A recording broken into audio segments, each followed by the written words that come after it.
नमस्कार, विणाच किचनमध्ये स्वागत आहे आपलं. चला आज आपण मटार कचोरी तयार करूया. त्यासाठी इथे बघा मी 1 वाटी मटार घेतले आहेत. मटार पण बाजारात स्वस्त झाले आहेत. तर चला ठरवलं आज मटार कचोरी तयार करूया. तर बारीक गॅसवर मटार छान भाजून घेतली. 1 चमचा धने, 1 चमचा जिरा, 1 चमचा बडीशेप कुटून घेतली. इथे बघा मटार थंड झाली आहे. त्याच्यात आपण मिरची, आलं टाकलं, जाडसर असं वाटून घेतलं. आता फोडणीची तयारी करूया. फोडणीत बघा आपण तेल टाकलं, हिंग, थोडं कुटलेलं आलं टाकलं आणि त्यानंतर आपण कुटून घेतलेला मसाला टाकला. छान फोडणी परतल्यानंतर याच्यात बेसन टाकलं 1 चमचा. तेही चांगलं असं परतून घेतल्यानंतर वाटून घेतलेला वाटाणा टाकला. असं जाडसर वाटून घ्यायचा. तोही छान फोडणीत असा परतून घ्यायचा, व्यवस्थित परतायचा खमंग, आणि गॅस बारीकच ठेवायचा हे सगळं करताना. त्यानंतर आपण ह्याच्यात मसाले टाकतोय. तर मसाल्यांमध्ये बघा लाल तिखट, हळद, आमचूर पावडर आणि गरम मसाला. वरून आपण चवीपुरतं मीठ टाकायचं आणि थोडी साखर टाकायची आणि हे जे मिश्रण आहे ते तयार करून घ्यायचं. चांगलं व्यवस्थित बारीक गॅसवर परतून घ्यायचं आणि चांगलं त्याला शिजवून घ्यायचं आणि त्याचा कलर सुद्धा मस्तपैकी असा चेंज झाला पाहिजे. तर बघा किती छान कलर आलाय तो. इथे आपलं मिश्रण तयार झालंय. इथे 2 वाटी मैदा, थोडासा ओवा आणि 2 चमचे थंडगार तेल आपण घेतलंय. आता इथे आपल्याला कचोरीसाठी वरचं कवर लागणार आहे जे, तर त्याची तयारी करूया. तर इथे मैद्याच्या कचोरी करतोय. तर बघा थोडं थोडं पाणी टाकून, जास्त घट्ट नाही जास्त सैल नाही, असा मस्तपैकी डो तयार करून घ्यायचा.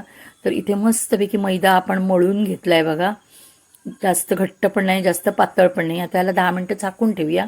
इकडे बघा आपलं जे मिश्रण आहे कचोरीचं ते थंड झालंय.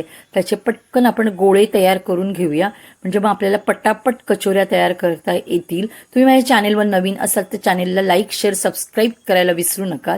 तर इथे बघा आपण आता ह्याचे छोटे छोटे गोळे तयार करून घेऊया. जरासं मळून घ्यायचं ह्या डोला आणि नंतर गोळे तयार करायचे.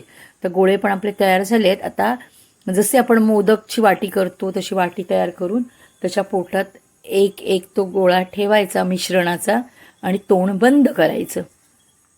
असं व्यवस्थित बंद करायचं आणि हातावर ठेवून ना त्याला व्यवस्थित असं सगळीकडे हे मिश्रण फिरलं पाहिजे. असं हळूहळू सगळीकडे मिश्रण ते सरकवायचं आणि चिटकून पण व्यवस्थित घ्यायचं. असं आपण जर उभा हात ठेवून दाबलं ना की मिश्रण पण सरकतं आणि वरून चिटकलं पण व्यवस्थित जातं आणि कचोरी व्यवस्थित बंद होते. आता जास्त गरम तेल नाही घ्यायचं, जास्त थंड नाही घ्यायचं, मीडियम तेलामध्ये कचोरी सोडायची आणि अजिबात त्याला हात नाही लावायचा.